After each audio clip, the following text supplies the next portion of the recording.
it's funny because in all the cases when you've heard the same thing, when they have made that decision to exit someone who was a poor fit, you hear the same thing. The team just says, "Oh, I breathed a sigh of relief." You could feel the difference in the team. Yes. Okay, so this brings me to at least one of the issues that I'm seeing today that's very real and current, and that is the extremely tight labor market. So this has two effects. First, it has the effect of, well, I got this person and they're either not very competent or they have really got a bad attitude or both. But I've already got 5 open seats. If I remove them, now I've got 6 open seats, and now that's an issue. So I'm just going to hang on to them for a little bit longer. I'm hearing a lot of that, which means you're really not getting a lot of high-performing teams if you got folks like that. And then the other issue that I want to talk about with you is connected to that, and that is this whole issue of player-coach. Right? So because I got these open positions, now I got to go in and do that job. Plus, I'm supposed to be the leader of the team, but I'm leading. Am I leading? Am I doing?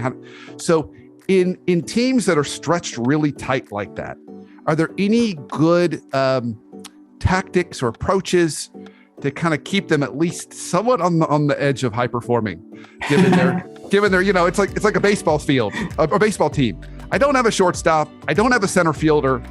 And I'm really not even sure if my first baseman even knows what they're doing, but we got to go out and play a game. So how do you kind of do that? So any thoughts you've got around that? Goodness, yeah, in the labor shortage, I mean, it's a challenge. It's a real thing. And I appreciate the question because I think it's helpful to not provide responses when we talk about teams or leadership or any type of development that it just sound like, well, that would be great in the world that you're talking about. But in the real world, where I'm actually doing the work, some of those things don't play out. And so I think that is a real need.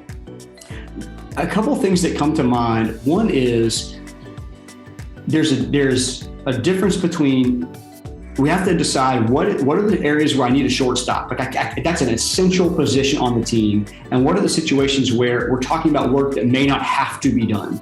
So whenever we have a shortage of labor, or we find ourselves as a leader having to perform as a player coach, or we're asking team members to do double duty, or we're trying to consider, are we leaving a team member in place who's actually not serving us well, but they're filling a seat, and we have to kind of get that job done.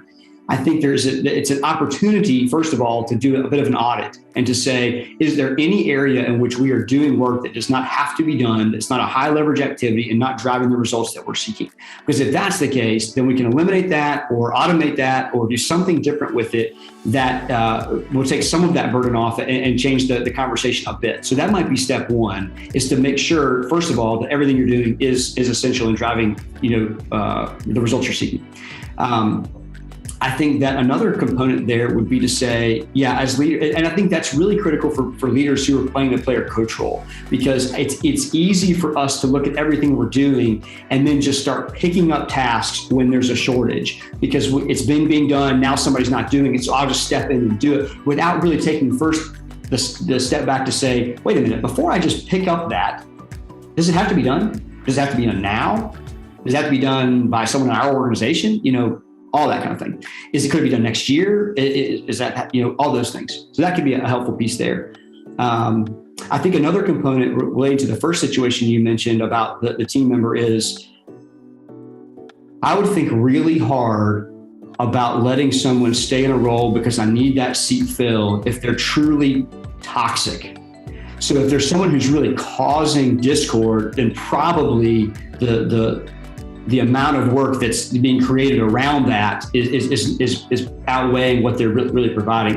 If it's just that we're saying they're not as highly skilled as the person we'd like to have in the role, or there's just, then that may be a different conversation, because again, like you said, if it's an essential role, we may need that done. And then over time, if the coaching's not there and labor changes, then we have an opportunity to, if their performance continues to lag, to find someone who could replace them that would maybe be able to accomplish the task more successfully and would be more fulfilling for them than someone in a role that they're not able to do, with excellence there. But that is a tough one. I think that evaluating the work would be a great first step.